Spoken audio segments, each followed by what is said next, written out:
Deer listeners, welcome to Kathanika. আজ আপনারা শুনছেন সাংবাদিক, লেখক এবং মনোবিজ্ঞান গবেষক লিসা মিলারের আলোচিত বই heaven, our enduring fascination with the afterlife. স্বর্গ শব্দটি শুনলেই আমাদের মনে ভেসে ওঠে এক রহস্যময় জগতের ছবি। কেউ মনে করেন এটি মৃত্যুর পরের গন্তব্য, কেউ ভাবেন এটি ধর্মীয় বিশ্বাসের একটি প্রতীক, আবার কেউ মনে করেন এটি কেবল মানুষের কল্পনার সৃষ্টি। কিন্তু আপনি কি কখনো ভেবেছেন মানুষ পৃথিবীর প্রায় সব সভ্যতা ও সংস্কৃতিতে কেন স্বর্গের ধারণা খুঁজে পায়? মৃত্যুর কাছাকাছি অভিজ্ঞতা, নিয়ার ডেথ এক্সপেরিয়েন্স পাওয়া মানুষদের বর্ণনায় এত মিল কেন দেখা যায়? আমাদের চেতনা কি শুধুই মস্তিষ্কের কার্যকলাপ, নাকি এর কোনো গভীরতর মাত্রা থাকতে পারে? আধ্যাত্মিক অভিজ্ঞতা কি নিছক মানসিক বিভ্রম, নাকি তা মানুষের জীবনে বাস্তব ও পরিমাপযোগ্য প্রভাব ফেলে? আর যদি স্বর্গের ধারণার পেছনে কোনো সত্যের ইঙ্গিত থাকে, তাহলে আধুনিক বিজ্ঞান সে সম্পর্কে কি বলছে? এই বইয়ে লিসা মিলার মনোবিজ্ঞান, স্নায়ুবিজ্ঞান, আধ্যাত্মিক গবেষণা এবং বাস্তব জীবনের অসংখ্য অভিজ্ঞতার আলোকে অনুসন্ধান করেছেন মানুষের সবচেয়ে পুরনো এবং গভীর প্রশ্নগুলোর একটি, মৃত্যুর পর কি কিছু আছে? তিনি দেখানোর চেষ্টা করেছেন যে আধ্যাত্মিক অভিজ্ঞতা মানুষের মানসিক সুস্থতা, জীবনের অর্থবোধ এবং প্রতিকূলতা মোকাবিলার ক্ষমতার সঙ্গে কিভাবে সম্পর্কিত হতে পারে। একই সঙ্গে তিনি অনুসন্ধান করেছেন কেন স্বর্গ, পরকাল এবং অতীন্দ্রিয় বাস্তব ধারণা মানব ইতিহাসে এত দীর্ঘকাল ধরে টিকে আছে। এই বই কোনো নির্দিষ্ট ধর্মীয় মতবাদ প্রতিষ্ঠা করার জন্য নয়, বরং মানুষের অভিজ্ঞতা, বিজ্ঞান এবং আধ্যাত্মিক অনুসন্ধানের সংযোগস্থলে দাঁড়িয়ে কিছু মৌলিক প্রশ্ন নিয়ে ভাবার একটি আমন্ত্রণ। তাহলে চলুন শুরু করা যাক। Heaven, Lisa Miller. স্বর্গ কোথায়? একটি ধারণার জন্ম। কয়েক বছর আগে একটি সকালে লিসা মিলার একটি টেলিভিশন স্টুডিওতে বসেছিলেন। তিনি তখন নিউজ উইকের ধর্ম বিষয়ক সাংবাদিক। সেদিন ইসরায়েলে একটি বোমা বিস্ফোরণ হয়েছিল। 10 জন মানুষ নিহত, 50 জন আহত। ক্যামেরার পেছনে মনিটরে চলছিল বিধ্বস্ত বাসের ছবি, আর মিলার কথা বলছিলেন স্বর্গ নিয়ে। কিভাবে স্বর্গের প্রতিশ্রুতি একজন আত্মঘাতী বোমারুকে অনুপ্রাণিত করে, কিভাবে একই প্রতিশ্রুতি নিহতের পরিবারকে সান্ত্বনা দেয়। 3 মিনিটের সাক্ষাৎকার শেষ হওয়ার আগে উপস্থাপক একটি প্রশ্ন করলেন। প্রশ্নটা সহজ ছিল, কিন্তু মিলারকে থামিয়ে দিল। আপনি কি স্বর্গে বিশ্বাস করেন? মিলার হাসলেন, বললেন, আপনি যে এই প্রশ্নটা করলেন সেটা না করলেই ভালো হতো। এই বইটা সেই প্রশ্নের উত্তর খুঁজতে লেখা। কিন্তু মিলার উত্তর দেননি একজন ধর্মপ্রচারকের মতো, দেননি একজন নাস্তিকের মতোও। তিনি গেছেন একজন সাংবাদিকের মতো, প্রশ্ন নিয়ে, কৌতূহল নিয়ে এবং একটি অদ্ভুত সততা নিয়ে। হ্যাভেন বইটি হলো সেই যাত্রার রিপোর্ট। আমেরিকার 81% মানুষ বলেন তারা স্বর্গে বিশ্বাস করেন। 10 বছর আগেও সংখ্যাটা ছিল 72%। কিন্তু মিলার যখন জিজ্ঞেস করেন স্বর্গ কি, ঠিক কি, তখন দেখা যায় কেউ বলেন সেখানে শিশু যিশু থাকবেন, কেউ কল্পনা করেন অফুরন্ত সাদা কার্পেটের একটি পেইন্ট হাউস অ্যাপার্টমেন্ট, কেউ ভাবেন সেটা হাই স্কুলের মতো কিন্তু ফুলে ঢাকা। পোষা কুকুর আছে আর যে কোনো সময় আইসক্রিম খাওয়া যায়। একটা শব্দ, অসংখ্য মানে, একটা বিশ্বাস, অসংখ্য চেহারা। এই বইয়ের কাজ হলো সেই চেহারাগুলো একে একে তুলে ধরা, ইতিহাস থেকে, ধর্মশাস্ত্র থেকে আর সাধারণ মানুষের জীবন থেকে। শুরু করা যাক সবচেয়ে মৌলিক প্রশ্নটা দিয়ে, স্বর্গ কোথায়? এই প্রশ্নটা আজ আমাদের কাছে হয়তো একটু হাস্যকর মনে হয়, কিন্তু মানব ইতিহাসের বেশিরভাগ সময় ধরে এই প্রশ্নের একটি পরিষ্কার উত্তর ছিল, উপরে, আকাশে, মেঘের ওপারে। মিলার একবার তার 5 বছর বয়সী মেয়ে জোসেফিনকে জিজ্ঞেস করলেন, স্বর্গ কি? ঘরের আলো নেভানো, দুজনে বিছানায় শুয়ে। জোসেফিন উঠে বসল, ছাদের দিকে আঙ্গুল তুলে বলল, ওটা ওইখানে, আকাশে। তারপর একটু থেমে যোগ করল, মহাকাশের চেয়ে দূরে, কিন্তু মহাকাশের কাছে, মহাকাশ থেকে মাত্র 1 ইঞ্চি দূরে। যেখানে ঈশ্বর থাকেন। 5 বছরের একটি মেয়ে ঠিক সেই কথাই বলল যা 3000 বছর আগে প্রাচীন হিব্রুরা বিশ্বাস করত। কেন ঈশ্বর উপরে? কলম্বিয়া ইউনিভার্সিটির অধ্যাপক অ্যালান সেগাল এর কাছে মিলার এই প্রশ্ন নিয়ে গেলেন। সেগাল একটু অবাক হলেন। প্রশ্নটা তার কাছে এতটাই স্বাভাবিক যে কারণ খোঁজার প্রয়োজন অনুভব করেননি। তবু বললেন, প্রায় সব প্রাচীন ধর্মে একটি প্রধান দেবতা থাকেন, আর সেই দেবতা থাকেন উঁচুতে।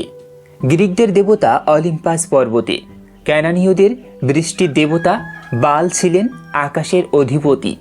মিশরীয়রা বিশ্বাস করত ফারাও মৃত্যুর পর আকাশে উঠে নক্ষত্রে মিশে যান। পিরামিডগুলো ছিল সেই যাত্রার মহা আকাশযান। তোরাতে বাইবেলের প্রথম 5টি বই স্বর্গ শব্দের জায়গায় আছে সামাইন, যার সরল মানে আকাশ। হিব্রু ঈশ্বর স্পষ্টতই একজন আবহাওয়ার ঈশ্বর। তিনি ঝড় পাঠান, সমুদ্র বিভক্ত করেন, মরুভূমিতে মান্না বর্ষণ করেন। কিন্তু আকাশ আর স্বর্গ এক নয়। প্রাচীন হিব্রুদের কাছে মৃত্যুর পর কোনো সুন্দর গন্তব্যের ধারণা ছিল না। তারা মারা গেলে যেতেন শিওলে, একটি ধূলিময় অন্ধকার আত্মাহীন জায়গা। আব্রাহামের মৃত্যুর পর বাইবেল শুধু বলে তিনি পূর্বপুরুষদের সাথে মিলিত হলেন।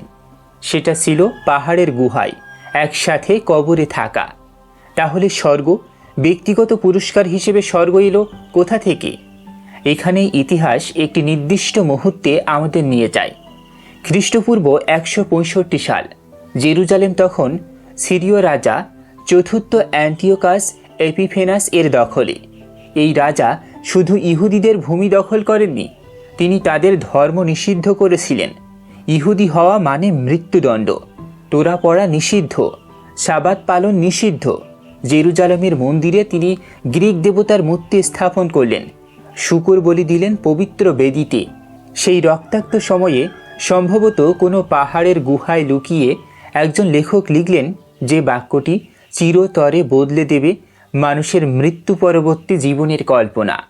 যারা ধুলোয় মাটিতে ঘুমোচ্ছে তাদের অনেকে জেগে উঠবে, কেউ অনন্ত জীবনে, কেউ লজ্জা ও চিরকালীন ধিক্কারে। যারা জ্ঞানী তারা আকাশের উজ্জ্বলতার মতো দীপ্তিমান হবে, আর যারা অনেককে ধার্মিকতার পথে এনেছে তারা চিরকালের জন্য তারার মতো। এটি ড্যানিয়েলের বই। ইয়েল বিশ্ববিদ্যালয়ের অধ্যাপক জন কলিন্স তিনি বলেন, এই কয়েকটি লাইন দিয়ে ড্যানিয়েল আমাদের স্বর্গ দিয়েছেন। প্রশ্ন হলো, কেন এই মুহূর্তে? এর আগেও ইহুদিরা কঠিন সময় পার করেছে। ব্যাবিলনীয় নির্বাসন, মিশরের দাসত্ব। তখন কেন কেউ স্বর্গের প্রতিশ্রুতি দেয়নি? কলিন্সের উত্তরটা গভীর। পুরনো দিনে পূর্বপুরুষদের সাথে মিলিত হওয়া কাজ করত, কারণ পরিবার একসাথে থাকত, একই গ্রামে, একই কবরে। মৃত্যুর পর আপনার পরিচয় ছিল আপনার গোত্রে, আপনার সন্তানে, আপনার নামে। কিন্তু মাকাবিদের যুগে ইহুদিরা ছড়িয়ে পড়েছিল। সম্পর্কগুলো পরিবার কেন্দ্রিক থেকে ব্যক্তিকেন্দ্রিক হয়ে পড়েছিল। হেলেনিজম এর প্রভাবে সাফল্য হয়ে উঠেছিল ব্যক্তিগত অর্জনের বিষয়। এই পরিবর্তিত জগতে একজন শহীদ যে তার বিশ্বাসের জন্য জীবন দিল, সে চাইতো তার সেই আত্মত্যাগের একটি ব্যক্তিগত পুরস্কার, গোত্রের কবরে ঘুমিয়ে থাকা নয়। কলিন্স বলেন, ড্যানিয়েলের শ্রোতারা প্রথমে ভেবেছিল সে পাগল হয়ে গেছে, কিন্তু ধারণাটা ছড়িয়ে পড়ল দ্রুত। 100 বছরের মধ্যে জেরুজালেমের বেশিরভাগ ইহুদি বলতে শুরু করলো, হ্যাঁ, স্বর্গ আছে। আর তারপর এলেন যিশু। যিশু সেই ঐতিহ্যের উত্তরাধিকারী হলেন এবং তাকে সম্পূর্ণ নতুন আকার দিলেন। কিন্তু সেটা একটু জটিল গল্প, কারণ যিশু স্বর্গ নিয়ে অনেক কিছু বলেছেন, যার বেশিরভাগই সরাসরি বোঝা যায় না। ম্যাথুর গসপেলে যিশু স্বর্গের তুলনা দিয়েছেন একজন কৃষকের বীজ বপনের সাথে, সরিষার দানার সাথে, মাছের জালের সাথে, বিবাহ ভোজের সাথে। স্বর্গ একটি পরিচিত অপরিচিত জায়গা, ভালোবাসা ও ন্যায় বিচারে পূর্ণ। ধনীদের জন্য প্রবেশ কঠিন, উটের পক্ষে সূঁচের ছিদ্র দিয়ে ঢোকা যত সহজ। শিশুরা সহজে ঢুকতে পারে, কিন্তু যিশু স্বর্গ কখন পাওয়া যাবে এই প্রশ্নের উত্তর দিতে গিয়ে 2000 বছরের বিতর্কের জন্ম দিয়েছেন। এখন আমরা সেই বিতর্কে প্রবেশ করব। যিশু কি বলেছিলেন রাজ্য এখনই, এই মুহূর্তে, এই পৃথিবীতে? নাকি তিনি বলেছিলেন পৃথিবীর সম্পূর্ণ শেষ হয়ে যাওয়ার কথা? আর সেই একই প্রশ্ন কিভাবে এলো ইসলামে? কোরআনের জান্নাত, যেখানে তাদের জন্য অপেক্ষা করছে সবুজ বাগান, বহমান ঝর্ণা, ৭২ জন সুউচ্চ বক্ষ বিশিষ্ট আয়তলোচনা কুমারী রমণী আর নেশাহীন মদ। রাজ্য কার কাছে এসেছে? যিশু, মোহাম্মদ ও স্বর্গের রাজনীতি। আমরা দেখেছি খ্রিস্টপূর্ব ১৬৫ সালে ড্যানিয়েল নবী প্রথমবারের মতো স্বর্গকে একটি ব্যক্তিগত পুরস্কার হিসেবে উপস্থাপন করেছিলেন। মাকাবিদের রক্তাক্ত সংগ্রামের মধ্যে যখন বিশ্বাসীরা মরছিল, তাদের ধর্ম আঁকড়ে ধরে, তখন প্রথমবার শোনা গেল মৃত্যুর পরেও কিছু আছে, তারার মতো দীপ্তিমান হওয়ার প্রতিশ্রুতি। এর ১০০ বছরের মধ্যে এলেন যিশু, আর যিশু সব বদলে দিলেন। কিন্তু ঠিক কিভাবে বদলালেন সেটা নিয়েই ২০০০ বছর ধরে তর্ক চলছে। যিশু তার অনুসারীদের বলেছিলেন রাজ্য কাছে এসে গেছে। মার্কের গসপেলে এই বাক্যটি আছে, কিন্তু রাজ্য কাছে মানে কি? দুটি সম্পূর্ণ বিপরীত উত্তর আছে। এক দলের নেতৃত্বে আছেন আধুনিক পণ্ডিত জন ডোমিনিক ক্রোসান। তিনি বলেন যিশু মৃত্যুর পরে স্বর্গ নিয়ে আদৌ কথা বলেননি। তিনি কথা বলেছিলেন এই পৃথিবীতে এখনই ঈশ্বরের ন্যায় বিচারের রাজত্ব প্রতিষ্ঠার কথা। ক্রোসান এর প্রমাণ হিসেবে তুলে ধরেন সেই বিখ্যাত প্রার্থনাটি যা যিশু নিজে রচনা করেছিলেন। তোমার রাজ্য আসুক, তোমার ইচ্ছা পূর্ণ হোক, পৃথিবীতে যেভাবে স্বর্গে হয়। ক্রোসান বলেন এতে মৃত্যু পরবর্তী জীবনের কথা একটি শব্দও নেই। এখানে স্বর্গ মানে ঈশ্বরের বাসস্থান, আর মানুষের কাজ হলো সেই স্বর্গের মতো করে পৃথিবীকে গড়ে তোলা। অন্য দল ঐতিহাসিক আলবার্ট শোয়েটজার থেকে শুরু করে অনেক আধুনিক গবেষক বলেন একেবারে উল্টো কথা। প্রথম শতকের ইহুদি প্রেক্ষাপটে যিশু যখন বলেছিলেন রাজ্য কাছে, তখন তিনি বুঝিয়েছিলেন একটি আসন্ন মহাপ্রলয়ের কথা, পৃথিবীর অবসান, ঈশ্বরের সরাসরি হস্তক্ষেপ, আর তারপর নতুন এক পৃথিবী যেখানে ধার্মিকরা বাস করবেন। দুটো ব্যাখ্যাই আজও জীবিত, আজও রাজনীতি করছে। এই বিতর্কটা শুধু ধর্মতাত্ত্বিক নয়, এটা অত্যন্ত বাস্তব এবং ভয়ঙ্কর। পৃথিবীর শেষ দিন নিয়ে যারা ভাবেন, পণ্ডিতরা এটাকে বলেন এসক্যাটোলজি, পরকাল বিদ্যা। তারা পৃথিবীর ইতিহাসকে দেখেন একটি রৈখিক গতিপথ হিসেবে, যার একটি নির্দিষ্ট শেষ আছে। ইহুদি, খ্রিস্টান, মুসলিম তিনটি একেশ্বরবাদী ধর্মেই এই বিশ্বাস রয়েছে। কিন্তু অ্যাপোক্যালিপটিসিজম, সর্বনাশবাদ, অর্থাৎ যখন শেষ এখনই আছে, যে কোনো মুহূর্তে, সেই বিশ্বাস সবচেয়ে বিপজ্জনক। কারণ এই বিশ্বাস মানুষকে বলে পৃথিবীর ভবিষ্যৎ নিয়ে ভাবার দরকার নেই, সব শেষ হয়ে যাবে। আর তার আগে যদি বিধর্মীদের ধ্বংস করতে বলা হয়, তাহলে সেটাও ঈশ্বরের পরিকল্পনার অংশ। আমেরিকায় সারা প্যালিন যখন ইরাকের যুদ্ধকে ঈশ্বরের কাজ বলেছিলেন, ইরানের আহমাদিনেজাদ যখন ইসরায়েল ধ্বংসকে কেয়ামতের পূর্বসত্ত্ব মনে করেন, বা গাজায় বোমার মধ্যেও শহীদের প্রতিশ্রুতি দেওয়া হয়, এর পেছনে সেই একই অ্যাপোক্যালিপটিক ধারণা কাজ করছে। পবিত্র ভূমির যুদ্ধ শুধু ভূমির যুদ্ধ নয়, এটা পৃথিবীর শেষ নিয়ে বিতর্ক। কিন্তু পৃথিবী শেষ হয়নি। যিশুর মৃত্যুর পর ১০০ বছর, ২০০ বছর কেটে গেল, পৃথিবী চলতেই থাকলো। এই বিলম্বিত মহাপ্রলয় সমস্যার সমাধান করতে গিয়ে খ্রিস্টান চিন্তাবিদরা একটি নতুন ধারণা তৈরি করলেন। তারা বললেন রাজ্য আসলে আমাদের মধ্যে আছে। সেটা একটি বাইরের ঘটনা নয়, একটি ভেতরের রূপান্তর। অরিজেন নামে ২য় শতকের একজন মিশরীয় ধর্মতাত্ত্বিক লিখলেন, ঈশ্বরের রাজ্য পর্যবেক্ষণযোগ্য নয়। মানুষ বলবে না এই যে এখানে বা ওই যে ওখানে। ঈশ্বরের রাজ্য আমাদের ভেতরে। এই ভাবনা থেকে জন্ম নিল মরুভূমির সন্ন্যাসীদের ঐতিহ্য। খ্রিস্টীয় ৩য় শতকে একজন ধনী মিশরীয় যুবক সেন্ট অ্যান্টনি গির্জায় গিয়ে শুনলেন যিশুর একটি বাক্য, যদি নিখুঁত হতে চাও, সব কিছু বিক্রি করে গরিবদের দাও, আর স্বর্গে ধন সঞ্চয় করো। পরদিন আবার গির্জায় গিয়ে শুনলেন, আগামীকালের চিন্তা করো না। অ্যান্টনি সব বিক্রি করে মরুভূমিতে চলে গেলেন, একটি গুহায় থাকলেন 20 বছর একা উপোস করে প্রার্থনা করে। যখন শিষ্যরা অনেক চেষ্টায় সেই গুহার দরজা ভেঙে তাকে বের করে আনলো, তারা দেখল অ্যান্টনির শরীর একই রকম আছে। না মোটা হয়েছেন ব্যায়ামহীনতায়, না শীর্ণ হয়েছেন অনাহারে। তার মুখে ছিল না দুঃখের বলি রাখা, না আনন্দের উচ্ছ্বাস। তিনি হয়ে উঠেছিলেন ফেরেশতার মতো। অ্যান্টনি ছিলেন প্রথম খ্রিস্টান সন্ন্যাসী। তিনি প্রমাণ করলেন স্বর্গ শুধু মৃত্যুর পরের জিনিস নয়, স্বর্গ এখনই অর্জন করা যায় এই পৃথিবীতেই। পিউরিটানরা এলেন ইউরোপ ছেড়ে নতুন মাটিতে। তাদের স্বপ্ন ছিল সিটি আপন এ হিল, পাহাড়ের ওপর একটি শহর যেখানে ঈশ্বরের বিধান অনুযায়ী জীবন গঠিত হবে। এরপর এলেন শেকার্স, পুরুষ ও নারী আলাদা ঘরে, যৌনতা নিষিদ্ধ, শুধু প্রার্থনা আর সরলতা। তাদের বানানো কাঠের আসবাব এত নিখুঁত ছিল যে থমাস মেল্টন বলেছিলেন এই চেয়ারে একটি ফেরেশতা বসতে পারেন। এই বিশ্বাস নিয়েই এগুলো তৈরি হয়েছে। তারপর এলেন ওনেইডার মানুষেরা, যারা কমপ্লেক্স ম্যারেজ তত্ত্ব নিয়ে সমাজ গড়লেন, যেখানে কেউ কারো নিজের নয়, সবাই সবার। কারণ খ্রিস্টের প্রতি পূর্ণ সমর্পণের জন্য ব্যক্তিগত বন্ধন ছেড়ে দিতে হবে। আর 20 শতকে সোশ্যাল গসপেল আন্দোলন বলল স্বর্গ হলো ন্যায় বিচারের পৃথিবী। দরিদ্রদের খাওয়াও, গৃহহীনদের আশ্রয় দাও, অসুস্থদের সেবা করো, এটাই স্বর্গ নির্মাণ। এই সব কিছুর মূলে একটাই প্রশ্ন ছিল, স্বর্গ কি শুধু মৃত্যুর পরে, নাকি এখনই সম্ভব?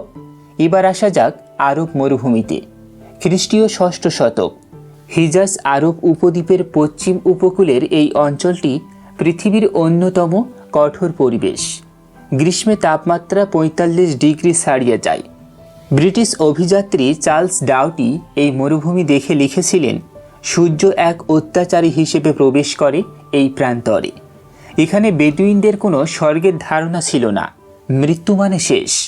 তাদের কবিতায় মৃত্যু নিয়ে শোক আছে, প্রতিশোধের কথা আছে, কিন্তু পরকালের স্বপ্ন নেই। একজন মা তার হারানো পুত্রের জন্য গান গাইছেন, মৃত্যু কেন আমাদের এত তাড়া করে, প্রতিদিন সে আমাদের গোত্রের সেরা জনকে নিয়ে যায়। এই মানুষদের কাছে প্রথমে ইসলামের বার্তা পৌঁছালো হাসি ঠাট্টার বিষয় হয়ে। পুনরুত্থান, মৃতরা জীবিত হবে। কোরআনে বারবার এই অবিশ্বাসীদের কথা বলা আছে। আমরা কি সত্যি পুনরুত্থিত হব? 570 সালের কাছাকাছি সময়ে মক্কায় জন্ম নিলেন মোহাম্মদ। অনাথ শিশু, বণিক পরিবারের ছেলে, একা থাকতেন, মরুভূমিতে ধ্যান করতেন। 610 সালে একটি গুহায় ঘুমের মধ্যে এলেন জিব্রাইল। তাকে জাপটে ধরে প্রচণ্ড জোরে চাপ দিলেন, বললেন পড়ো। মোহাম্মদ বললেন আমি পড়তে জানি না। আবার চাপ দিলেন, আবার বললেন পড়ো তোমার রবের নামে, যিনি সৃষ্টি করেছেন। মোহাম্মদ ভয় পেয়ে ছুটলেন স্ত্রী খাদিজার কাছে, বললেন সম্ভবত আমি পাগল হয়ে গেছি। খাদিজা বললেন না, আমি তোমাকে বিশ্বাস করি। এই বিশ্বাস থেকে শুরু হলো ইসলাম। আর ইসলামের স্বর্গ জান্নাত মরুভূমির মানুষদের জন্য কল্পনার সীমা ছাড়িয়ে গেল। কোরআনে জান্নাতের বর্ণনা পড়লে বোঝা যায় যে মানুষ সারা জীবন তাপে পুড়েছেন, খরায় কষ্ট পেয়েছেন, তার কাছে স্বর্গ মানে কি? যেখানে আছে সবুজ সবুজ চরণভূমি, শীতল ছায়া, যেখানে আছে পানির নদী যা কখনো দুর্গন্ধযুক্ত হয় না, দুধের নদী যার স্বাদ বদলায় না, মধুর নদী যা বিশুদ্ধ, স্বচ্ছ এবং নেশাহীন মদের নদী। ফল থাকবে, বেদানা বিশেষভাবে উল্লেখ করা হয়েছে। মুরগির মাংস থাকবে, যা মন চায়। যারা সারা জীবন জ্বলন্ত রোদে মাটি কামড়ে বেঁচেছিলেন তারা জান্নাতে রেশমি পোশাক পরবেন, সোনার গয়না পরবেন, গদিতে হেলান দেবেন, আর সেবকেরা ঘুরে বেড়াবে শীতল পানির গ্লাস হাতে নিয়ে। ডার্টমাউথের ইসলাম বিশেষজ্ঞ কেভিন রেইনহার্ট বলেন, মুসলিমদের কাছে শরীর কোনো সমস্যা নয়। এই পৃথিবীর সুন্দর জিনিসগুলো, ভালো কথোপকথন, বন্ধুদের সাথে বসে থাকা, সুন্দর কাপড়, মাথা না ঘোরানো মদ, এগুলো পরকালের একটি আভাস। কিন্তু জান্নাতের সেই বিখ্যাত বিতর্কিত বিষয়টার কথাও বলা দরকার, হুরি, স্বর্গের সুন্দরী নারী, যেটা নিয়ে পশ্চিমা মিডিয়া অনেক হাসাহাসি করছে। কিন্তু পণ্ডিতরা বলেন পরবর্তী হাদিস সাহিত্যে 72 হুরির যে ধারণা আছে সেটা মূল কুরআনে নেই এবং অনেক আধুনিক মুসলিম পণ্ডিত হুরিকে একটি রূপক হিসেবেই দেখেন, এই পৃথিবীতে যা অকল্পনীয় সুন্দর তার প্রতীক। কিন্তু 80-র দশকে ইরান ইরাক যুদ্ধে যুবকদের সামনে এই হুরির প্রতিশ্রুতি রাখা হয়েছিল রিক্রুটিং ম্যানুয়ালে। আর এই ইতিহাসটা মনে করিয়ে দেয় স্বর্গের প্রতিশ্রুতি কখনো নিরীহ নয়। আমরা এখন পর্যন্ত দেখলাম স্বর্গ একটি মানবিক নির্মাণ।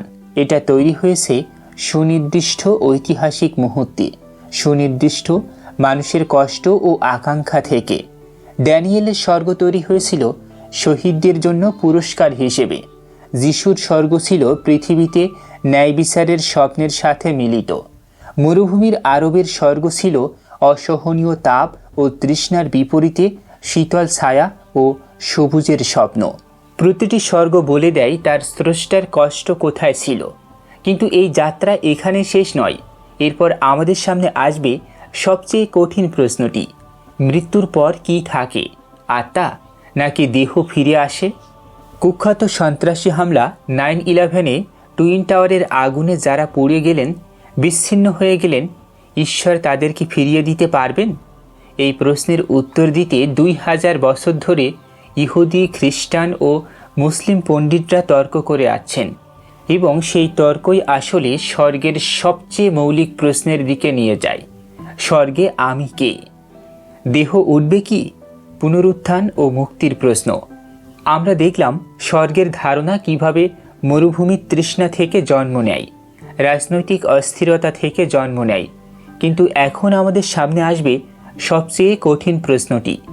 2001 সালের 11 সেপ্টেম্বর নিউ ইয়র্কের টুইন টাওয়ার ধসে পড়ার পর যখন উদ্ধারকর্মীরা সেই ধ্বংসস্তূপে ঢুকলেন, তখন তারা দেখলেন মানুষের দেহের কোনো চিহ্ন নেই।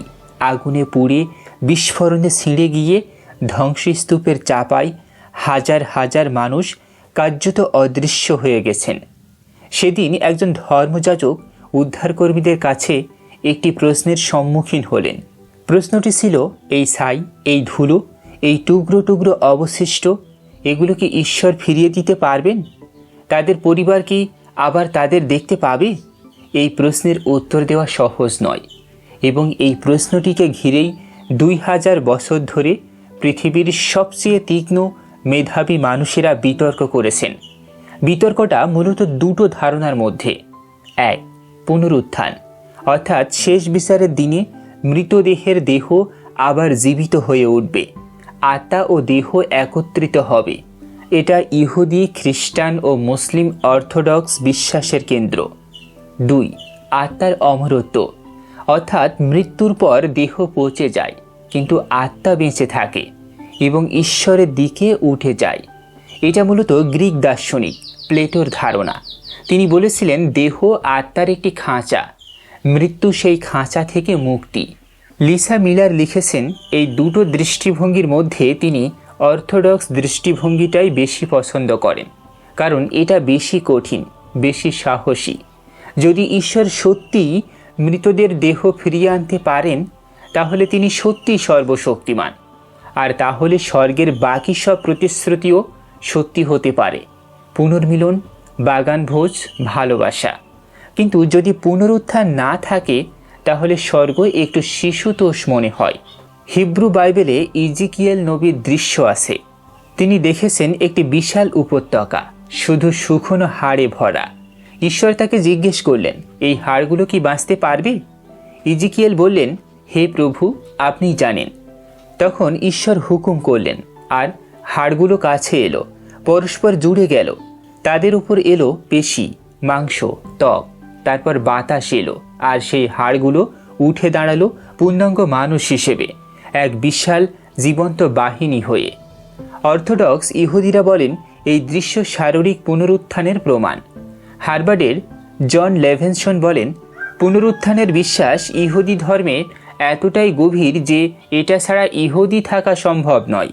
অথচ রিফর্ম জুডিয়াজম, সংস্কারবাদী ইহুদিবাদ 1824 সালে এই বিশ্বাস ছেঁটে ফেলেছিল এবং পরে 2007 সালে আবার ফিরিয়ে এনেছে। খ্রিস্ট ধর্মে পুনরুত্থান আরও কেন্দ্রীয়। কারণ খ্রিস্ট ধর্মের পুরো কাঠামো দাঁড়িয়ে আছে একটি ঘটনার ওপর, যিশুর নিজের পুনরুত্থানের ওপর।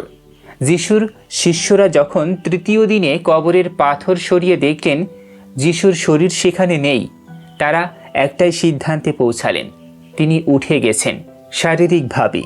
গসপেলগুলো এই ঘটনা প্রমাণ করতে বিভিন্ন পথ নিয়েছে। ম্যাথিউতে মেরিরা তার পা স্পর্শ করেছেন, লুকে তিনি বাড়িতে এসে রুটি ভাঙলেন, অর্থাৎ তার দেহ আছে। জনে সবচেয়ে নাটকীয় দৃশ্য, সন্দেহবাদী থমাসকে যিশু বললেন, আমার পাঁজরে আঙ্গুল দাও। পল পুনরুত্থানের যে ব্যাখ্যা দিয়েছেন সেটা 2000 বছর ধরে মানুষের শোক ও সান্ত্বনার সাথে মিশে গেছে। তিনি বললেন, দেহ একটি বীজের মতো, মাটিতে পড়ে পচে যায়, কিন্তু অন্য রূপে উঠে আসে। যা বোপন হয় তা নশ্বর, যা ওঠে তা অবিনশ্বর। যা বোপন হয় তা দুর্বল, যা ওঠে তা শক্তিশালী। এবং তারপর এই অসাধারণ প্রতিশ্রুতি, শোনো, আমি তোমাকে একটি রহস্য বলছি, আমরা সবাই মরব না, কিন্তু আমরা সবাই পরিবর্তিত হব, এক মুহূর্তে, এক চোখের পলকে, শেষ তূরিধ্বনিতে। জিম ক্যারোলি নামে একজন কলম্বিয়া ইউনিভার্সিটির অধ্যাপক আছেন। তার 19 বছরের ছেলে ক্রিস্টোফার 1979 সালে কানাডার পাহাড়ে পর্বতারোহণে গিয়ে নিখোঁজ হয়ে যায়।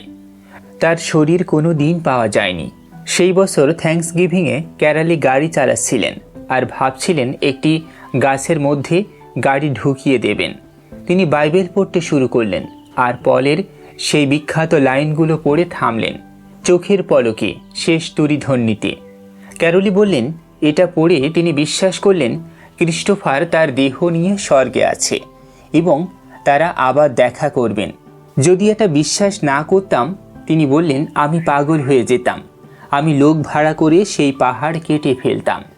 4th শতকের আফ্রিকান বিশপ অগাস্টিন পুনরুত্থানের প্রশ্নে সবচেয়ে বিস্তারিত এবং মজাদার উত্তর দিয়েছেন। মানুষ স্বর্গে কত বয়সে থাকবে?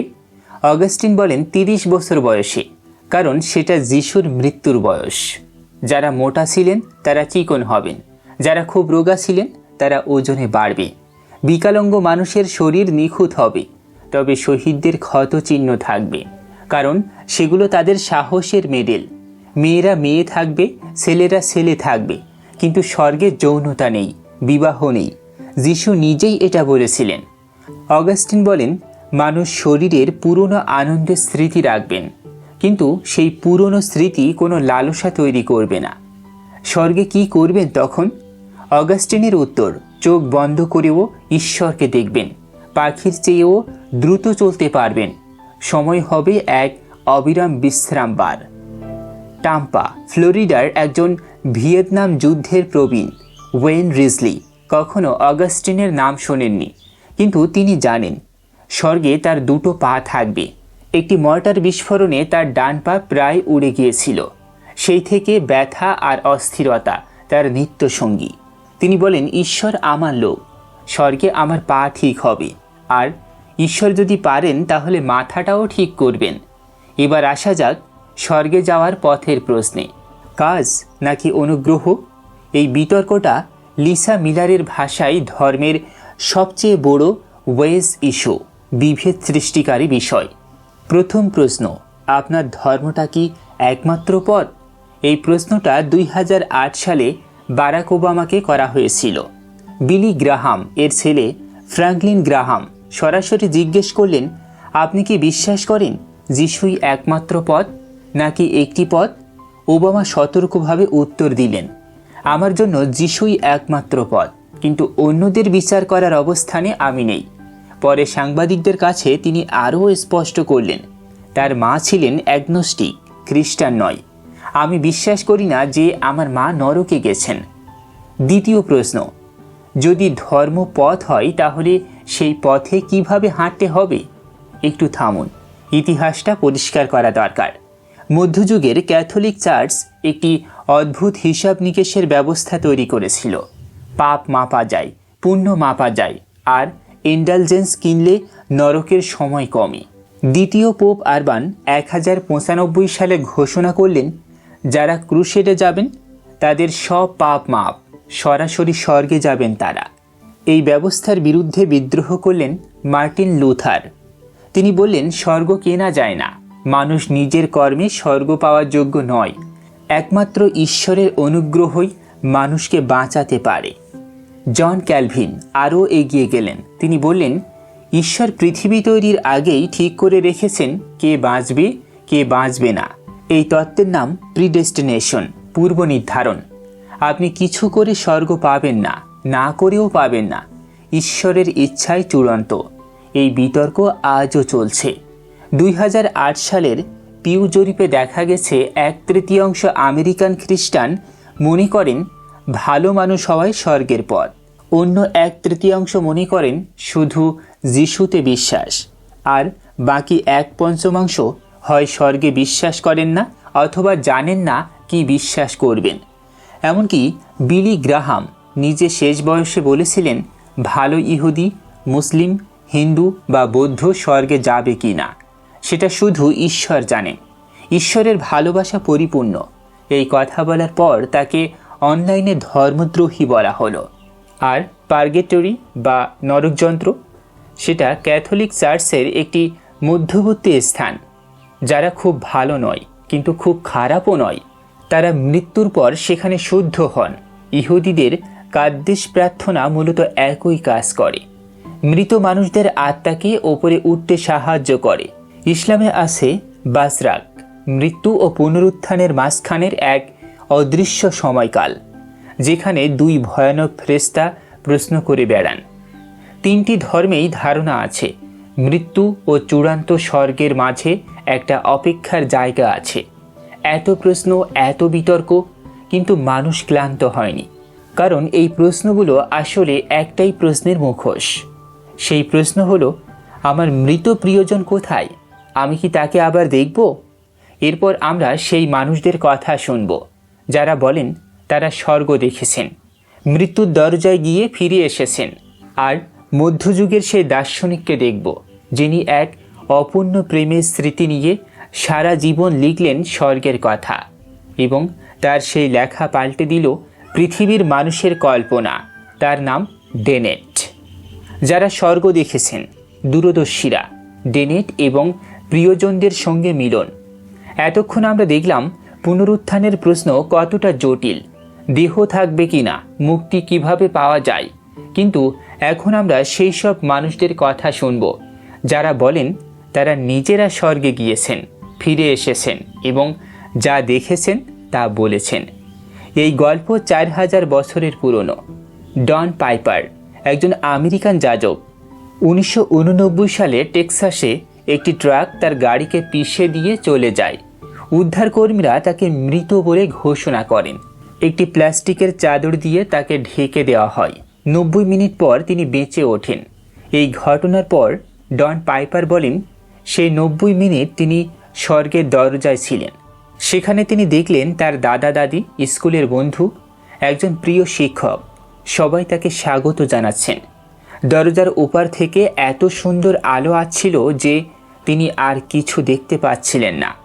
তারপর একজন যাজক তার পাশে বসে প্রার্থনা শুরু করলেন, আর পাইপার ফিরে এলেন।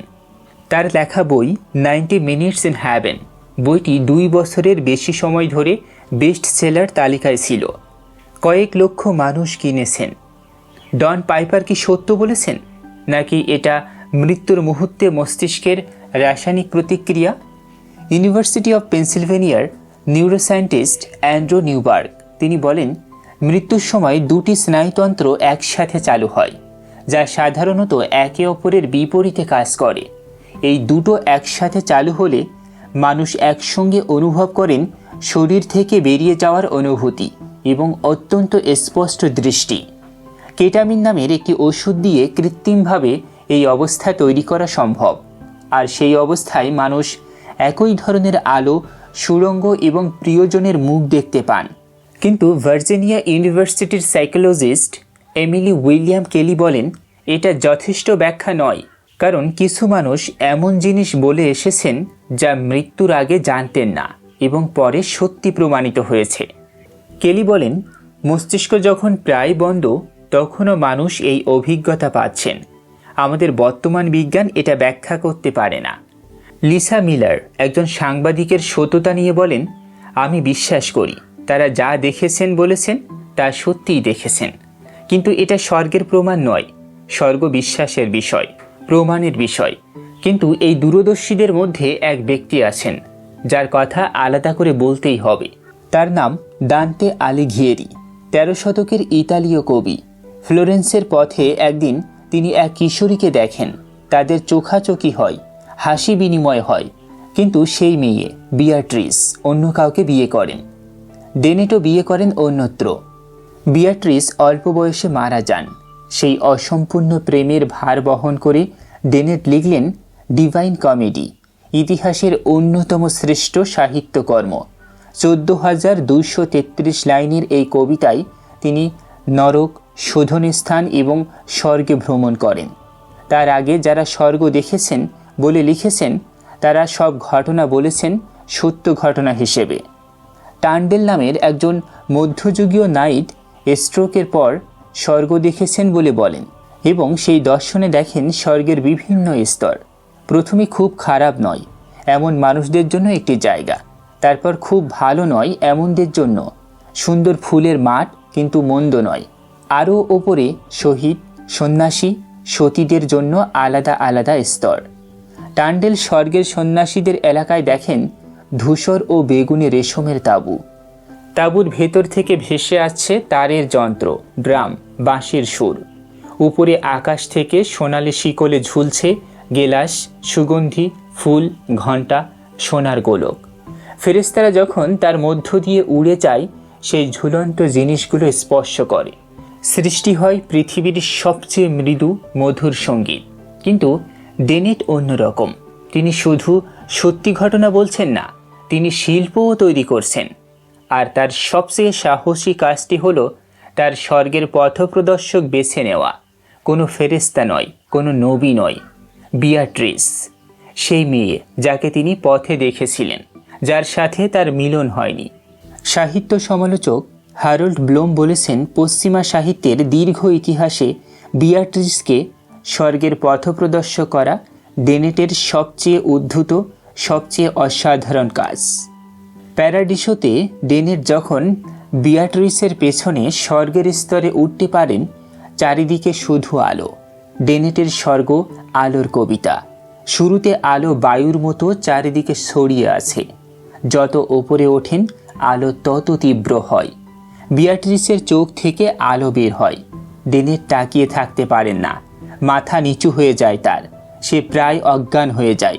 শেষে যখন তিনি সর্বোচ্চ স্বর্গে পৌঁছান, তখন বিয়াট্রিস সরে যান। ডেনেট একা আলোর দিকে তাকান। সেই আলো পরিবর্তিত হয়ে 3টি বৃত্ত হয়, ট্রিনিটি। আর সেই বৃত্তের মধ্যে তিনি দেখতে পান মানুষের মুখ, ঈশ্বর দেখতে আমাদের মতো। সেই মুহূর্তে একটি বজ্রপাত তার মাথায় আঘাত করে, আর তিনি বুঝে ফেলেন সব কিছু একে অপরের সাথে প্রেম দিয়ে গাঁথা। আমার ইচ্ছা এবং আমার আকাঙ্ক্ষা, তিনি লেখেন, সেই প্রেমের সাথে ঘুরছিল, যা সূর্য এবং সকল তারাকে চালিত করে। প্রিস্টন এর রবার্ট হল্যান্ডার সারা জীবন ডেনেটের অনুবাদ করেছেন। একসময়ে তার ভয়ানক স্ট্রোক হয়, কথা বলতে পারছেন না, ইংরেজি শব্দ মনে আসছে না। তার স্ত্রী জিন প্যারাডিসোর পাণ্ডুলিপি হাসপাতালে নিয়ে যান। তিনি সেই লাইনগুলো নিয়ে কাজ করতে শুরু করেন, একটি একটি করে শব্দ, ধীরে ধীরে কথা ফিরে আসা। তিনি পরকালে বিশ্বাস করেন না, কিন্তু বলেন, আমি যদি ভুল হই এবং বাঁচি, তাহলে ঠিক এটাই দেখব ডেনেট যা দেখেছিলেন। ডেনেটের পরে শিল্পীরা স্বর্গকে আরও মানবিক করলেন। মাইকেলেঞ্জেলো ডেনেটকে ভালোবাসতেন, তাকে নিয়ে কবিতা লিখেছিলেন। ডেনেটের স্বর্গের মতো করেই তিনি সিস্টিন চ্যাপেলের ছাদ আঁকলেন। বত্তিচেলি ডিভাইন কমেডি এর জন্য প্রায় 100টি ছবি আঁকলেন। রেনেসা এর ছবিতে স্বর্গ হয়ে উঠল আরও পরিচিত, মানুষের মুখে নিজেদের মতো দেখতে। মাঠে ফুল, পাখি, সাধুরা গল্প করছেন, শিশু বাজাচ্ছে বাঁশি। কিন্তু সেই ঘনিষ্ঠতা আবার ফিরে গেল রিফরমেশনে। কেলভিন বললেন, ছবি নয়, কল্পনা নয়, শুধু শাস্ত্র। পিউরিটান আমেরিকায় স্বর্গ হলো দূরের, বিমূর্ত, কঠোর। সেখানে পরিচিত মুখ নেই, শুধু ঈশ্বরের মহিমা। তারপর এলো আমেরিকার সবচেয়ে বড় আঘাত, গৃহযুদ্ধ। 1861 থেকে 1865 6,20,000 তরুণ মারা গেলেন। তাদের মা, স্ত্রী, মেয়ে, বোনেরা কি পেলেন? একটি ঠান্ডা, দূরের, নিষ্ঠুর ঈশ্বরের সান্ত্বনা। তারা চাইলেন অন্য কিছু। 1868 সালে মাত্র 24 বছরের একজন তরুণী, এলিজাবেথ স্টুয়ার্ট ফেলপস, তিনি লিখলেন দ্য গেটস আজার, যুদ্ধে মারা যাওয়া ভাই রয়ের জন্য শোকাহত বোন ম্যারির গল্প। এক মামি উইনিফ্রেড আসেন আর বলেন, রয় কাছেই আছে। স্বর্গে তুমি তাকে স্পর্শ করতে পারবে, তার হাসি শুনতে পারবে, তার সাথে বসে গল্প করতে পারবে। বইটি তৎকালীন আমেরিকায় বাইবেল ও আঙ্কেল টমস কেভিনের পরে সবচেয়ে বেশি বিক্রি হওয়া বই। আমেরিকার মানুষ এই স্বর্গ চেয়েছিল, একটি স্বর্গ যেখানে তাদের ছেলে আছে, তাদের মা আছে। এই একই সময়ে জন্ম নিল আরেকটি আন্দোলন, স্পিরিচুয়ালিজম, আধ্যাত্মিকতা। মানুষ মৃতদের সাথে কথা বলতে চাইল। ফক্স সিস্টার নামে 2 বোন রোচেস্টার, নিউ ইয়র্কে বলল, মৃতেরা তাদের সাথে কথা বলে। ঠক ঠক শব্দে হাজার হাজার মানুষ আসতে লাগলো তাদের কাছে। এমনকি আব্রাহাম লিঙ্কনের স্ত্রী ম্যারি টড লিঙ্কন হোয়াইট হাউসে অন্তত 8 বার স্পিরিট সেন্স বা প্রেতাত্মা আহ্বান করেছেন মৃত 2 ছেলের সাথে কথা বলতে। শেষে 1888 সালে মার্গারেট ফক্স স্বীকার করলেন সব কিছু ভুয়া ছিল। পায়ের আঙ্গুলের হাড় ফাটিয়ে সেই শব্দ তৈরি করা হতো। কিন্তু মানুষ এখনও বিশ্বাস করতে চায়। ডেনেটের প্যারাডিসোতে একটি দৃশ্য আছে যেটা লিসা মিলারের সবচেয়ে প্রিয়। কান্ট 32-এ স্বর্গের সবাই ঈশ্বরের দিকে তাকিয়ে আছে, শুধুমাত্র একজন বাদী। সেই একজন হলেন অ্যানা, মেরির মা। তিনি ঈশ্বরের দিকে তাকাননি, তিনি তাকিয়ে আছেন তার মেয়ের দিকে। এলের অধ্যাপক পিটার হকিংস উত্তেজিত হয়ে বলেন, সে তার মেয়ের দিকে তাকিয়ে আছে। একজন মা তার মেয়েকে দেখছেন। ডেনেটের স্বর্গে, যেখানে সব কিছু ঈশ্বরকেন্দ্রিক, সেখানে একমাত্র ফাটল আছে, আর সেই ফাটলটা তৈরি করেছেন একজন মা। এটা কোনো দুর্ঘটনা নয়। ডেনেট জানতেন মানব প্রেম কখনো ঈশ্বর প্রেমের নিচে থাকে না। সুইডেনবর্গ, 1688 সালে স্টকহোমে জন্ম। বিজ্ঞানী, প্রকৌশলী। 58 বছর বয়সে লন্ডনে একা খেতে বসে হঠাৎ এক ছায়ামূর্তি দেখলেন। সেই মূর্তি বললেন, এত বেশি খেও না। তারপর 27 বছর ধরে ফেরেশতারা তাকে স্বর্গ দেখালেন। সুইডেনবর্গের স্বর্গ এমন একটি জায়গা যেখানে মানুষ বুঝতে পারে না যে সে মারা গেছে, কারণ সেখানে বাড়ি আছে, বাগান আছে, কাজ আছে, প্রতিবেশী আছে। কেউ একা বসে ঈশ্বরের দিকে তাকিয়ে নেই। তার অনুসারী জোনাথন রোজ বলেন, এটা শুনতে ম্যানহাটনের মতো। সুইডেনবর্গ বিশ্বাস করতেন বিবাহ স্বর্গে অব্যাহত থাকে। রোসের প্রথম স্ত্রী ক্যান্সারে মারা যান। তিনি অপেক্ষা করলেন, কিন্তু স্ত্রীর উপস্থিতি অনুভব করলেন না। এটা তাকে ভেতরে ভেতরে কষ্ট দিল। তারপর একদিন স্বপ্ন দেখলেন তারা একসাথে গান করছেন, যেমন জীবনে করতেন। সেই স্বপ্নে শান্তি পেলেন। আমরা দেখলাম মানুষ স্বর্গ দেখতে চায়, মৃতদের সাথে থাকতে চায়, প্রিয়জনকে আবার খুঁজে পেতে চায়। গৃহযুদ্ধের পর থেকে আমেরিকায় স্বর্গ মানে একটি পারিবারিক পুনর্মিলন।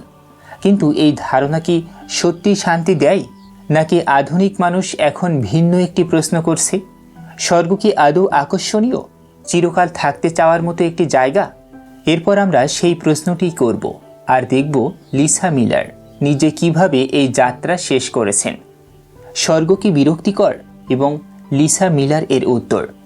এতক্ষণ আমরা দেখলাম আমেরিকার মানুষ কিভাবে স্বর্গকে একটি পারিবারিক পুনর্মিলন স্থলে পরিণত করল। প্রিয়জনের মুখ খুঁজতে খুঁজতে, মৃতদের সাথে কথা বলতে চেষ্টা করতে করতে। কিন্তু এখন আমাদের সামনে সবচেয়ে আধুনিক, সবচেয়ে কৌতূহলী প্রশ্নটি আছে। একটি গান আছে টকিং হেড ব্যান্ডের, নাম হ্যাভেন। ডেভিড বার্ন গানটি লিখেছেন এইভাবে, স্বর্গ হলো একটি বার যেখানে সবসময় তোমার পছন্দের গান বাজছে, একটি পার্টি যেখানে কেউ কখনো অন্য কারোর জন্য তোমাকে ছেড়ে যায় না, একটি চুম্বন যেটা শেষ করলেই আবার শুরু হয়, ঠিক একইভাবে চিরকাল। Heaven, Heaven is a place where nothing ever happen. স্বর্গ হলো সেই জায়গা যেখানে কিছুই ঘটে না। লিসা মিলার একদিন বার্নের সাথে দেখা করলেন নিউ ইয়র্কের শোতে তার স্টুডিওতে। সরাসরি জিজ্ঞেস করলেন, আপনি কি স্বর্গে বিশ্বাস করেন? বার্ন হাসলেন, বললেন, না, আমি চাই ন্যায় বিচার হোক, চাই লাইনে ঢুকে পড়া মানুষগুলো তাদের প্রাপ্য পাক, কিন্তু আমি মনে করি না তারা পাবে। বার্নের গানটা হাস্যকর, কিন্তু এতে একটা সত্যিকারের সমস্যা আছে।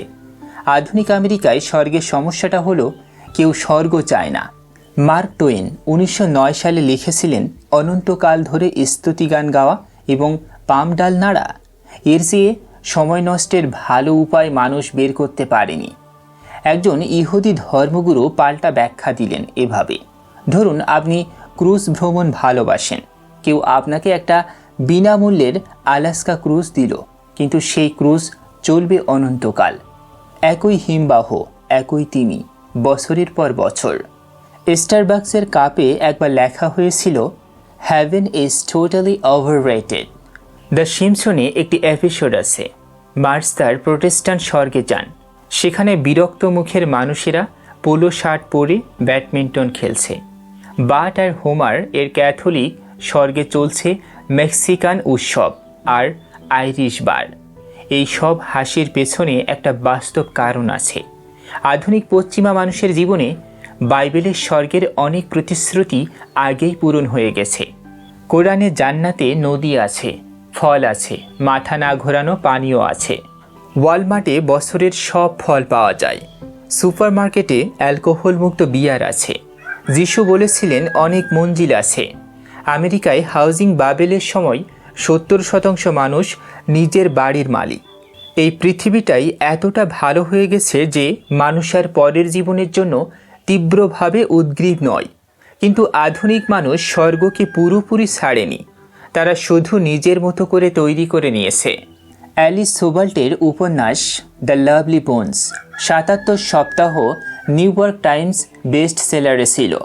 50 লক্ষ কপি বিক্রি হয়েছে। 14 বছরের সুশি স্যামন খুন হয়ে গেছে, কিন্তু তার নিজস্ব স্বর্গ আছে। সেখানে পেপারমিট আইসক্রিম আছে, তার বেস্ট ফ্রেন্ড আছে, একটি গাজাবো আছে, কোনো নিয়ম নেই, কোনো ঈশ্বর নেই। সুসি তার হত্যাকারীর প্রতি রাগ অনুভব করে, একাকিত্ব অনুভব করে। সে যে ছেলেটাকে ভালোবাসত সে অন্য কাউকে ভালোবাসতে শুরু করেছে, সেটা দেখে সে কষ্ট পায়। সোভাল্ট স্বীকার করেন এই স্বর্গ তার নিজের চার্চের শিক্ষার প্রত্যাখ্যান। আমার স্বর্গের নীতি হলো এটা সবাইকে গ্রহণ করে, এটা তোমাকে তোমার ইচ্ছে মতো বাঁচতে দেয়। বোস্টন ইউনিভার্সিটিতে স্টিফেন প্রথ্যারোর ছাত্ররা একবার নিজেদের ধর্ম ডিজাইন করেছিল। যে ধর্মটা জিতেছিল তার নাম ইজম। নবী হলেন টুপাক শাকুর। স্বর্গের নাম দ্য আফটার পার্টি, যেখানে স্কাইডাইভ করা যায়, 5 স্টার হোটেলে খাওয়া দাওয়া করা যায়, কোনো ঈশ্বর নেই। প্রথ্যারো বললেন, তরুণদের কাছে পরকাল একটি পরবর্তী চিন্তা, কিন্তু এই বিরক্তির বিরুদ্ধে লড়াই করছেন অনেকে। ওরেগন এর র্যান্ডি অ্যালকর্ন একজন ইভাঞ্জলিক্যাল যাজক। তার মা ক্যান্সারে মারা যাচ্ছিলেন, পাশে বসে রেভেলেশন পড়ছিলেন। হঠাৎ তার মনে হলো স্বর্গ আসলেই একটি বাস্তব জায়গা। সেমিনারিতে যা শিখেছিলেন সেটা ভুল ছিল।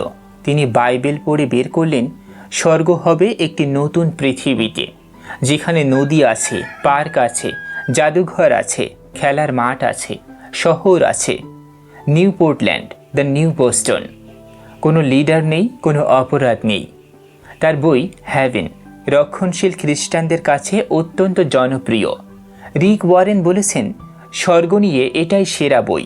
আর অ্যাংলিকান ধর্মতাত্ত্বিক এনটি রাইট বলেছেন স্বর্গের ধারণাটা পুরোপুরি ভুলে গিয়ে প্রথম খ্রিস্টানদের দ্বিস্তরীয় বাস্তবতায় ফিরে আসুন। প্রথম স্তর, মৃত্যুর পর আত্মার বিশ্রাম। দ্বিতীয় স্তর, শেষ পুনরুত্থানে সম্পূর্ণ নতুন পৃথিবী। এই পৃথিবীর চেয়ে আরও সুন্দর, আরও বাস্তব, আরও প্রাণবন্ত। কিন্তু স্বর্গ কি শুধু বিরক্তিকর বা আনন্দের প্রশ্ন? এখানে আরেকটা প্রশ্ন আসে, সেখানে কি করব? সুইডেনবর্গের স্বর্গে কাজ ছিল। ইহুদি ঐতিহ্যে স্বর্গ হলো একাডেমি অন হাই। যেখানে মৃত রাব্বিরা ঈশ্বরের সাথে তোরা নিয়ে তর্ক করছেন। একজন পণ্ডিত রসিকতা করে বলছেন, স্বর্গ হলো অবকাশ আর লাঞ্চ ছাড়া তালমুদ শ্রেণী। কিন্তু যেহেতু ঈশ্বর অসীম, তাই শেখার জিনিসও অসীম। একজন ব্রকলিন এর পেন্টেকোস্টাল যাজক বললেন, আমরা সকাল থেকে রাত পর্যন্ত ঈশ্বরের সাথে থাকব। তার গির্জায় 1 ঘন্টা ধরে গান হয়, মানুষ ওঠে নাচে, চোখ বন্ধ করে হাত তোলে। মিলার দেখলেন এটাই হয়তো স্বর্গের কাছাকাছি। আর সুফি মরমীরা বললেন, স্বর্গ হলো সেই মুহূর্ত যখন তুমি ঈশ্বরকে দেখো। রুমি লিখেছেন, হৃদয়ের চোখ খুলে যায়, পবিত্র আলো দেখা যায়। এবার আসি লিসা মিলারের নিজের কথায়। তিনি স্বর্গ নিয়ে বছরের পর বছর গবেষণা করলেন, শত শত মানুষের সাথে কথা বললেন, মধ্যযুগীয় সন্ন্যাসীর লেখা পড়লেন, NDE সার্ভাইভারদের সাথে সাক্ষাৎ করলেন, ডেনেটের পুরো প্যারাডিসও পড়লেন। শেষে তিনি উইসকনসিন এর একটি দ্বীপে গেলেন, লেক সুপ্রিয়র এর মাঝে, যেখানে থাকেন অ্যাঙ্গেলেস লং, একজন সন্ন্যাসী যিনি সব ছেড়ে দিয়ে ঈশ্বরের সাথে থাকতে চলে এসেছেন। মিলার বারবার জিজ্ঞেস করলেন, স্বর্গ কোথায়, স্বর্গ কি? অ্যাগনেস বিরক্ত হলেন, বললেন, তুমি এমনভাবে কথা বলছো যেন স্বর্গ একটি জায়গা। আমি শুধু ঈশ্বরের কথা ভাবি, মাঝে মাঝে তার উপস্থিতি অনুভব করি, একটা আনন্দ যার কোনো কারণ নেই, কোনো ব্যাখ্যা নেই। মিলার বুঝলেন। তারপর তিনি লেখেন তার দাদার মৃত্যুর গল্প। দাদা ছিলেন বেলজিয়ান ইহুদি, নাৎসিদের থেকে পালিয়ে আমেরিকায় এসেছিলেন। 5টি ভাষায় কথা বলতেন, ক্রসওয়ার্ড পাজল করতেন 10 মিনিটে, মোজার্ট শিট দিতেন, ধর্মকে বাজে কথা মনে করতেন। মৃত্যুর দিন তিনি শুয়েছিলেন বিছানায়, চোখ বন্ধ। মিলার সবার সাথে পাশে দাঁড়িয়েছিলেন। একটু একটু করে শ্বাস কমে এলো, কেউ বুঝতেই পারল না কখন শেষ হলো। নার্স আয়না ধরলেন মুখের সামনে, কোনো ভাব নেই। মিলার বললেন, আমি যখন জিজ্ঞেস করি নিজেকে সে এখন কোথায়, আমি শুধু ওয়েস্টচেস্টার এর সেই কবরস্থানটা দেখতে পাই, ছায়াময় একটি পাহাড়ের ঢালে 2টি কবর। আমি কল্পনাও করতে পারি না যে তারা কোথাও জীবিত আছেন। তিনি স্বর্গে বিশ্বাস করেন না, সেটা তিনি লুকান না। কিন্তু তারপর তিনি বলেন আরেকটা গল্প। বিয়ের আগে এক রাতে ঘুম থেকে উঠে দেখলেন দাদা বিছানার পাশে বসে আছেন, যেভাবে ছিলেন অসুস্থ হওয়ার আগে, চুল পেছনে আঁচড়ানো, চোখে সেই আলো। কিছু বলেননি, শুধু হাত বুলিয়ে দিলেন। সকালে মিলার অনুভব করলেন দাদার আশীর্বাদ পেয়েছেন। সেটা সত্যি ছিল কিনা জানেন না, কিন্তু সত্যি মনে হয়েছিল। প্রতি শনিবার সকালে মিলারের রিফর্ম জুইস সিনাগগে একটি ফ্যামিলি সার্ভিস হয়। সেখানে ছোট্ট ছোট্ট শিশুরা, মাথা আঁচড়ানো নেই, উগ বুটস পরা, গায় সবচেয়ে পুরনো ইহুদি প্রার্থনা, সীমা 2500 বছরের পুরনো। শোনো ইসরায়েলদের মানুষেরা, আমাদের ঈশ্বর এক। শিশুরা গাইতে গাইতে সেই কথাগুলো সাইন ল্যাঙ্গুয়েজেও করে দেখায়, যারা শুনতে পায় না তাদের জন্য। মিলার লেখেন, সেই মুহূর্তে আমার চোখে জল আসে প্রতিবার। আমি অনুভব করি আমার পেছনে দাঁড়িয়ে আছে বেলজিয়াম এর ইহুদি, নিউ ইয়র্কের ইহুদি, পোল্যান্ডের ইহুদি, প্রজন্মের পর প্রজন্ম। আমার মেয়ে আমার পাশে গাইছে, আমরা একসাথে সেই সুরে মিলিত। সেই মুহূর্তে তিনি স্বর্গের কাছাকাছি থাকেন। বইয়ের শেষ কথাটা তিনি বলেছেন এইভাবে, আমি স্বর্গকে দেখি র্যাডিক্যাল হোপ হিসেবে, এমন একটি আশা যা অকল্পনীয় পরিপূর্ণতার দিকে তাকিয়ে থাকে, এমনকি যখন আমরা সেটা অর্জনে বারবার ব্যর্থ হচ্ছি। এমিলি ডিকিনসন বলেছিলেন, স্বর্গ হলো সেই জিনিস যেটাই আমরা পৌঁছাতে পারি না, কিন্তু সেটার দিকে হাঁটতে হাঁটতে একটা মানুষের পুরো জীবন কেটে যাওয়া সার্থক। তাহলে স্বর্গ কি? এই বইটা পড়ে সবচেয়ে বড় যে উত্তর পাওয়া যায় সেটা হলো, স্বর্গ একটি আয়না। সেই আয়নায় প্রতিটি মানুষ দেখতে পায় নিজের গভীরতম ভয় আর আকাঙ্ক্ষা। মাকাবি শহীদ দেখে তারার মতো দীপ্তিমান হওয়ার গল্প, মরুভূমির আরব দেখে সবুজ বাগান আর ঠান্ডা পানির ঝর্ণা, গৃহযুদ্ধে পুত্র হারানো মা দেখে সেই ছেলেকে যার সাথে আবার কথা বলা যাবে। দিনের দেখে বিয়াট্রিসকে, যাকে একটু ছুঁয়েও দেখতে পাননি জীবনে। আর লিসা মিলার দেখেন শিশুদের সীমা গাওয়ার মুহূর্তে একটি অপরিসীম অবিক্ষেয় আনন্দ। স্বর্গের প্রশ্নটা আসলে পৃথিবীর প্রশ্ন। আমরা কাকে ভালোবাসি, কিসে অর্থ খুঁজি, কোন মুহূর্তে মনে হয় এটাই সব, এর বাইরে আর কিছুই চাই না? স্বর্গ কোথাও নেই, স্বর্গ ওখানেই। প্রিয় শ্রোতা, ভিডিওটি ভালো লাগলে লাইক দিন, চিন্তাশীল মানুষদের সাথে শেয়ার করুন এবং এমন আরও গভীর বই বিশ্লেষণ শুনতে কথনিকাতে সাবস্ক্রাইব করুন। কমেন্টে অবশ্যই আপনার মূল্যবান মন্তব্য লিখে জানাতে ভুলবেন না। ধন্যবাদ।